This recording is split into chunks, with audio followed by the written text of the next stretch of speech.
Baru saja berbalik, baru saja menggerakkan kaki untuk melangkah. Kak, Asifah memanggilku. Ah, Asifah, kenapa menahanku untuk pergi?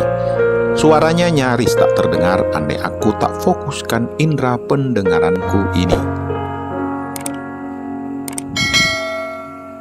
Bukan hanya itu saja, lenganku tertahan. Terasa sekali jika ia tak ingin aku pergi.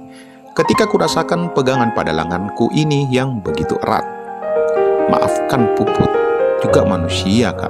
Puput juga, ia tak melanjutkan. Malah disusul isak tangisannya yang begitu terdengar memilukan.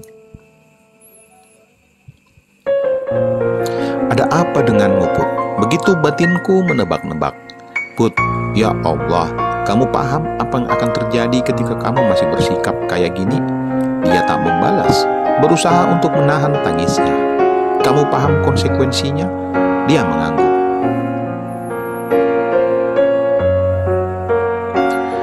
Aku sadar tak semestinya aku katakan seperti itu. Maka aku usap kembali wajahnya. Berhentilah menangis. Jangan biarkan tangisanmu malah merusak kebahagiaanmu. Berbahagialah bersama gadis kecilku Aini, karena tak pantas dia untuk ikut merasakan apa yang dirasakan bundanya malam ini. Temani dia, dampingi dia melewati malam yang nyaman malam ini, di rumah saya, di gubuk saya ini. Dia sesenggukan, lalu tangannya menempel pada punggung tanganku yang masih mengusap wajahnya yang tertutup kain nikab.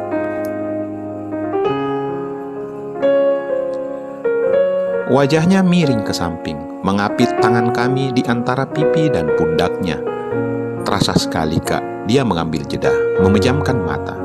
Puput merasakan bagaimana kakak masih sangat berusaha menjaga kehormatan Puput. Aku senyum, tapi memilih untuk tidak menjawab. Terima kasih kak, atas kehormatan ini. Terima kasih atas semua yang kakak berikan. Dia lalu membuka mata, masih tak melepaskan tangannya dari tanganku yang masih menempel dengan nyaman di pipinya. Tapi sudah tak terapit oleh wajah dan pundaknya. Artinya wajahnya kembali semula, tapi tatapannya sangat dalam kepadaku. Ada apa denganmu Adinda? Aku masih saja bertanya-tanya. Mengapa sikapnya sedemikian ini malam ini? Puput, dia mengambil jeda lagi. Puput ingin sekali, sangat ingin tanpa ada sesal untuk menunjukkan ini ke kakak.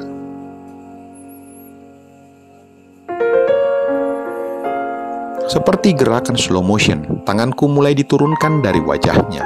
Tapi bukan itu yang menjadi perhatianku. Perhatianku malah tertuju pada sebuah gerakan kecil, amat sangat pelan. Jarinya menyentuh sesuatu di sisi samping wajahnya.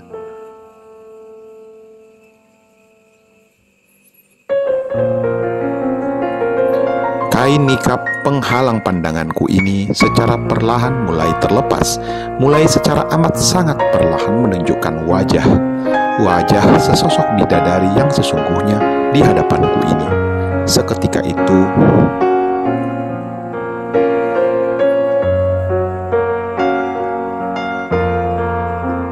jantungku terasa seperti berhenti berdetak menyaksikan sebuah karya masterpiece dari sang pencipta semesta ini.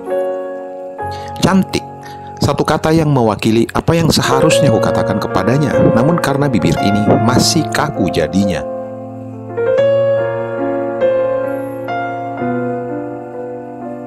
Ketika masih amat sangat tak menyangka Asifah menunjukkan wajahnya kepadaku, maka kata tersebut hanya terucap dalam hati saja. Bukan hanya cantik, maaf aku ralat. Itu bukan lagi sekedar cantik, itu amat sangat cantik, ya Allah.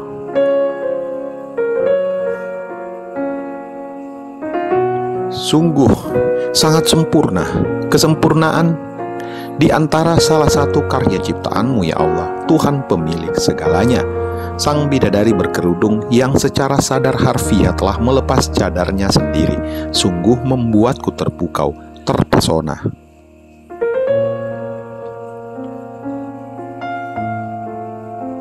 Dan tersadarlah aku dengan apa yang sejak kemarin ku rasakan. Aku menyayanginya sejak di saat tanpa sengaja melihat sepasang bola mata kecoklatan penuh keteduhan miliknya menjadi sumber ketenanganku selama berada di kantor polisi sampai pada saat belum diperlihatkan parasnya yang begitu mempesona. Hingga tergantikan oleh sebuah rasa yang bukan sayang lagi, tapi mencintai. Aku bersumpah, aku mencintainya, sangat mencintai, bahkan mencintainya tanpa syarat. Aku memang menyayanginya di awal.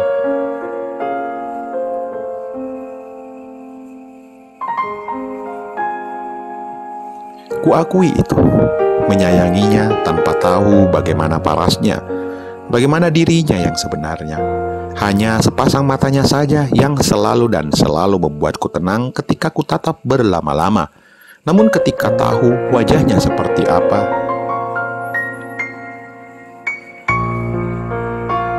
sorot matanya yang sempurna ketika keseluruhan wajahnya diperlihatkan kepadaku, sayang ini semakin besar, membesar hingga menciptakan sebuah cinta tak bersyarat untuknya.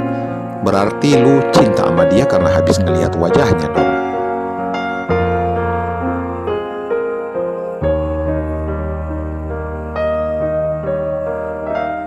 Sebuah monolog singkat seolah mengingatkanku pada apa yang baru terjadi dengan perasaan ini setelah melihat wajah bidadari sesungguhnya di hadapanku ini. Kuakui memang salah satunya itu. Cuma apa ya? Intinya, sorry sekali lagi sobat, bukan karena parasnya lah yang menjadi pencetus mencintainya. Jika kalian berpikir demikian, maka silahkan jejerkan koleksi pesolek yang pernah bersamaku. Maka tak akan kalian temukan wajah kusam, bodi gembul, betis berisikan otot, serta aroma yang memuakkan.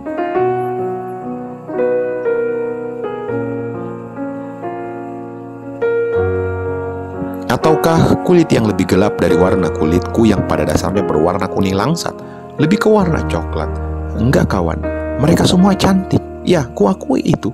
Berbetis tipis, putih mulus, harum yang terawat, serta aromanya semerbak bikin pusing. Apalagi ya?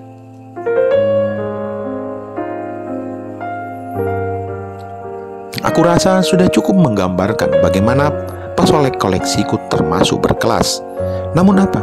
Mereka semua hanya sebatas proses pemanjaan yang jarang dimanjakan oleh istriku dulu, tanpa adanya keterikatan suatu hubungan, apalagi mencintai.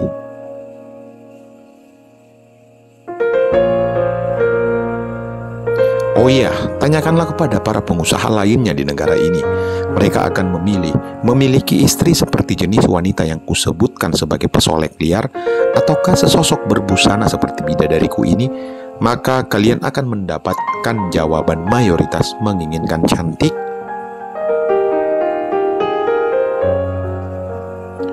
bahenol, depan belakang terpahat dengan mantap dan menantang, karena akan menjadi prestis bagi mereka kalangan borjuis ketika didampingi wanita yang sejenis pesolek di atas. Atau ketika pendamping hidup tak masuk kriteria di atas, maka yang manjakan mereka di luar sana tentulah bukan istri orang, apalagi istri Pak Ustadz. Bukan pula yang telah memiliki anak. Mereka cenderung mencari gadis-gadis yang baru mekar, yang segar-segarnya dan ingin bergaya, tapi isi kantong tak memadai. Maka membiarkan mereka adalah jalan yang paling termudah bersama Rich Daddy. Paham ya sampai di sini? Sama sepertiku, seharusnya memang seperti itu, tapi tidak untuk sekarang. Aku kalah, prinsipku terkalahkan. Katakanlah aku lebay dalam mengungkapkan apa yang aku lihat sekarang, tapi memang seperti itulah yang harus dan pantas ku jelaskan apa yang ku rasakan.